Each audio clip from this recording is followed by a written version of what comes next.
नमस्कार दोस्तों, जब चाइना के साथ स्टैंड ऑफ चल रहा था तो उस समय रशिया ने भारत को 21 एडिशनल मिग-29 यूपीजी को बेहद कम कीमत पर बेचने का ऑफर दिया था। भारत को यह ऑफर अच्छा लगा था और इसके लिए बहुत तेजी से काम हो भी रहा था, लेकिन पिछले 2 वर्षों में अचानक ऐसा क्या बदल गया कि भारत अब इन्हीं फाइटर जेट्स को लेने से पीछे हट रहा है। आइए इसी अपडेट के पीछे की छुपी हुई डिटेल्स को जानते हैं। नमस्कार दोस्तों, मेरा नाम है अमित और मैं स्वागत करता हूं आपका अमित अपडेट्स चैनल पर। तो चलिए दोस्तों शुरू करते हैं। भारत को हमेशा पाकिस्तान और चाइना की तरफ से 2 फ्रंट के अटैक के लिए तैयार रहना पड़ता है। इसके लिए हमारी एयरफोर्स को फाइटर जेट्स की 45 स्क्वाड्रन्स की आवश्यकता है। एक स्क्वाड्रन में 18 से 20 फाइटर जेट्स होते हैं, लेकिन हमारे पास इस समय 45 की जगह पर सिर्फ 30 स्क्वाड्रन्स ही मौजूद हैं। और जब लद्दाख में चाइना के साथ बॉर्डर डिस्प्यूट लंबा खिंचने लगा और हालत एक्चुअल लड़ाई के बनने लगे तो भारत ने तुरंत अपने सुखोई 30 MKI, मिग-29 यूपीजी जेट्स और मिराज 2000 जेट्स को लद्दाख के नजदीक के एयर बेसिस पर तैनात कर दिया। खासतौर पर मिग-29 यूपीजी ने superior thrust to weight ratio के कारण इन कम ऑक्सीजन के दबाव वाले ऊंचे माउंटेन्स वाले इलाकों में काफी अच्छी परफॉर्मेंस दिखाई। चाइना के साथ स्टैंड ऑफ लंबा खिंचता जा रहा था तो इंडियन एयरफोर्स को फाइटर जेट्स की कम स्क्वाड्रन होने के कारण दबाव महसूस होने लगा। 114 फाइटर जेट्स की MRFA डील पर भी कोई फैसला नहीं हुआ था। ऐसे में रशिया की तरफ से उस समय 21 मिग-29 फाइटर जेट्स का ऑफर इंडियन एयरफोर्स को दिया गया। हालांकि ये मिग-29 एयरफ्रेम काफी पहले तैयार किए गए थे, लेकिन रशियन गवर्नमेंट के पास फंड्स की कमी होने के कारण इन्हें मिग कॉरपोरेशन से नहीं खरीदा गया था, तो इन एयरफ्रेम्स को काफी संभाल कर सुरक्षित तरीके से स्टोर किया गया था। और यही बात कंफर्म करने के लिए भारतीय इंजीनियर्स और टेक्नीशियंस ने रशिया में जाकर इन एयरफ्रेम्स को चेक किया तो उन्होंने पाया कि भले ही ये काफी पहले बनाए गए थे, लेकिन कभी इस्तेमाल ना होने के कारण ये बेहतरीन कंडीशंस में हैं। रशिया ने ऑफर दिया कि इन मिग-29 जेट्स को भारत की जरूरतों के हिसाब से इन्हें यूपीजी स्टैंडर्ड में अपग्रेड किया जाएगा। इन अपग्रेड्स में जूक रडार लगाना, एडवांस्ड एवियोनिक्स को लगाना और डोर्सल सेक्शन में कॉन्फॉर्मल फ्यूल टैंक लगाना शामिल था। मिग-29 एक बेहतरीन प्लेटफॉर्म माना जाता है। मिग-29 2400 km/h की स्पीड से उड़ सकते हैं और इनकी फेरी रेंज 3000 किलोमीटर तक है। इन अपग्रेडेड मिग-29 यूपीजी फाइटर जेट्स को रशिया बेहद कम कीमत पर यानी लगभग $35 मिलियन पर प्लेन के हिसाब से बेचने को तैयार हो गया। यहां तक तो सब ठीक रहता है। भारत को काफी जल्दी 21 मिग-29 फाइटर जेट्स मिल जाने से कम एक एयर स्क्वाड्रन तो बढ़ ही जाती। भारत की डिफेंस एक्विजिशन काउंसिल ने 2020 में ही 21 मिग-29 जेट्स की खरीद को अप्रूव कर दिया था। भारत की तरफ से कमर्शियल ऑफर की डिटेल्स मांगी गई, जिसे 2021 के शुरुआत में ही रशिया की तरफ से इंडियन एयरफोर्स को दे दिया गया। लेकिन उसके बाद सब कुछ बदलता चला गया। जो भारत इन फाइटर जेट्स को जल्दी से खरीदकर अपनी स्क्वाड्रन स्ट्रेंथ को बढ़ा लेना चाहता था, वही भारत अब इससे पीछे हट रहा है। दोस्तों, पहले बात करते हैं उन 2 रीजंस की जो सामने मीडिया में बताए जा रहे हैं। पहला रीजन बताया जा रहा है कि अब मिग-29 का रिटायरमेंट प्लान तैयार हो चुका है।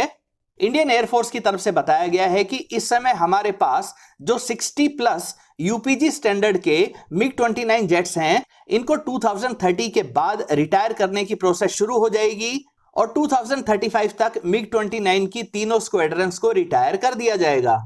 यानी इस समय भारत अगर और ज्यादा मिग-29 जेट्स को अपने एयरफोर्स के बेड़े में शामिल करता है तो इन्हें ज्यादा लंबे समय तक नहीं उड़ाया जाएगा। इन्हें मात्र 10 से 15 वर्षों तक ही एयरफोर्स के साथ रखा जाएगा। अब यहां पर जो डिटेल नहीं बताई जा रही है वो ये कि इंडियन एयरफोर्स के पास पहले से जो मिग-29 फाइटर जेट्स हैं, इनको अपग्रेड करने के बाद यूपीजी स्टैंडर्ड में बनाया गया था, लेकिन ये काफी पुराने हो चुके हैं। इनमें से कुछ फाइटर जेट्स तो लगभग 40 इयर्स पुराने हो चुके हैं। लेकिन रशिया से जो 21 मिग-29 जेट्स खरीदे जा रहे थे, उनका एयरफ्रेम बिल्कुल सही है। उन्हें अगले 30 से 35 वर्षों तक उड़ाया जा सकता है और जहां तक रिटायरमेंट प्लान की बात है तो भारत अभी भी 50 वर्षों से भी ज्यादा पुराने MiG-21 को बार बार अपग्रेड करके उन्हें उड़ा रहा है। रिटायरमेंट प्लान के अनुसार इन MiG-29 जेट्स को तेजस MK2 से रिप्लेस किया जाएगा। तेजस MK2 की अभी फर्स्ट फ्लाइट भी नहीं हुई है, लेकिन क्योंकि इसमें ज्यादातर वही टेक्नोलॉजीज लगाई जा रही हैं जो तेजस 1A के लिए तैयार की गई हैं, इसलिए कहा जा सकता है कि 1 या 2 वर्षों के अंदर ही तेजस MK2 की फर्स्ट फ्लाइट भी हो जाएगी और सारी टेस्टिंग के बाद 2029 से इसका सीरियल प्रोडक्शन भी शुरू हो जाएगा। उस हिसाब से देखा जाए तो 2035 में हमारे पास इतने तेजस MK2 तो जरूर हो जाएंगे जिससे MiG-29 की 3 स्क्वाड्रंस को रिप्लेस किया जा सके। लेकिन दोस्तों अगर कंपैरिजन किया जाए तो अगर इस समय भारत कोई 4th या 4.5 जनरेशन का नया फाइटर जेट खरीदता है तो उसकी कीमत लगभग 80 to 90 मिलियन डॉलर्स रहेगी। फिर उसके लिए अलग से इंफ्रास्ट्रक्चर तैयार करना पड़ेगा, पायलट्स और टेक्नीशियंस की ट्रेनिंग की जाएगी, मेंटेनेंस और स्पेयर पार्ट्स के कॉन्ट्रैक्ट किए जाएंगे, जिससे जो भी नया फाइटर जेट लिया जाएगा उसकी एक्चुअल कीमत 150 मिलियन डॉलर्स पर प्लेन से भी ज्यादा रहेगी। वहीं दूसरी तरफ जो MiG-29 हमें ऑफर किए जा रहे हैं वो मात्र 35 मिलियन डॉलर्स की कीमत पर हमें मिल जाएंगे और उनके लिए अलग से ना तो इंफ्रास्ट्रक्चर तैयार करना पड़ेगा, ना ही पायलट्स और टेक्नीशियंस की ट्रेनिंग के ऊपर खर्चा करना पड़ेगा। भारत खुद से MiG-29 जेट्स को अपग्रेड और ओवरहॉल करने की कैपेबिलिटी रखता है, यानी इसके लिए हमें स्पेयर पार्ट्स की भी समस्या नहीं रहेगी, यानी इसकी मेंटेनेंस और स्पेयर पार्ट्स की कीमत काफी कम रहने वाली है। इसके अलावा भारत MiG-29 में अपनी पसंद की मिसाइल्स को लगा सकता है, जिसमें 110 किलोमीटर रेंज की अस्त्रा 1 और 160 किलोमीटर रेंज की अस्त्रा 2 BVR मिसाइल्स भी शामिल हैं। MiG-29 जेट्स भले ही चाइना के बॉर्डर की तरफ चाइनीज J-20 जैसे फाइटर जेट्स को टक्कर ना दे पाए, लेकिन यह पाकिस्तान के फ्रंट के लिए अभी भी पूरी तरह से रेलिवेंट है। चाइना की तरफ भी यह ऊंचे माउंटेन्स पर अच्छी परफॉर्मेंस दे सकता है। काफी कम कीमत पर मिल रहे MiG-29 को भारत दूसरे कामों के लिए भी इस्तेमाल कर सकता है।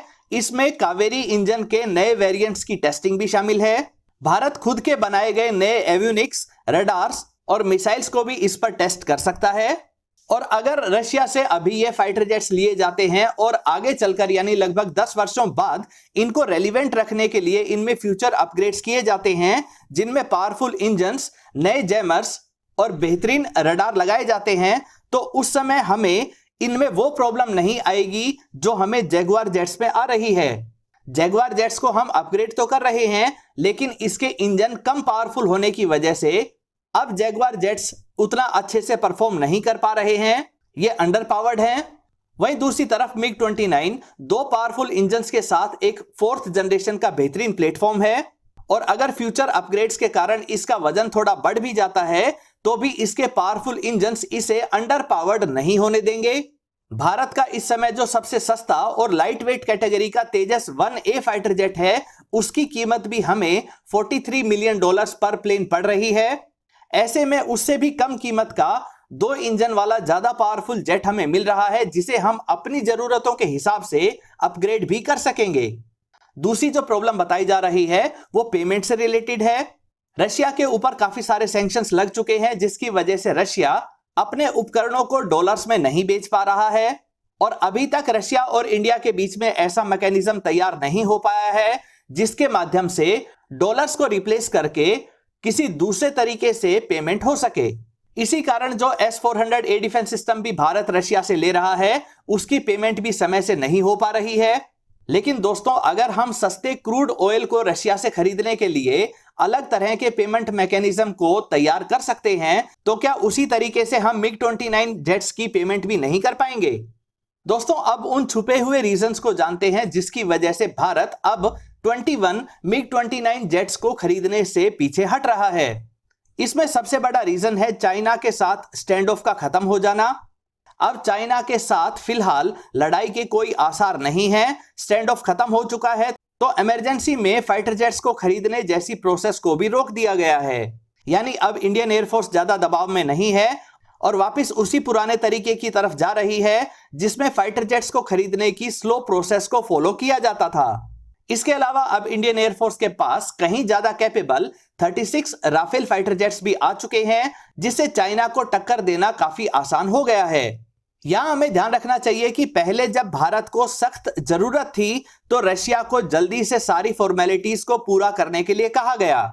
जब भारत चाइना स्टैंड ऑफ समाप्त हो जाने के कारण दबाव से निकल चुका है, तो वहीं दूसरी तरफ रशिया अब एक लड़ाई को लड़ रहा है, यानी अब रशिया दबाव में है और उसे फंड्स की जरूरत है।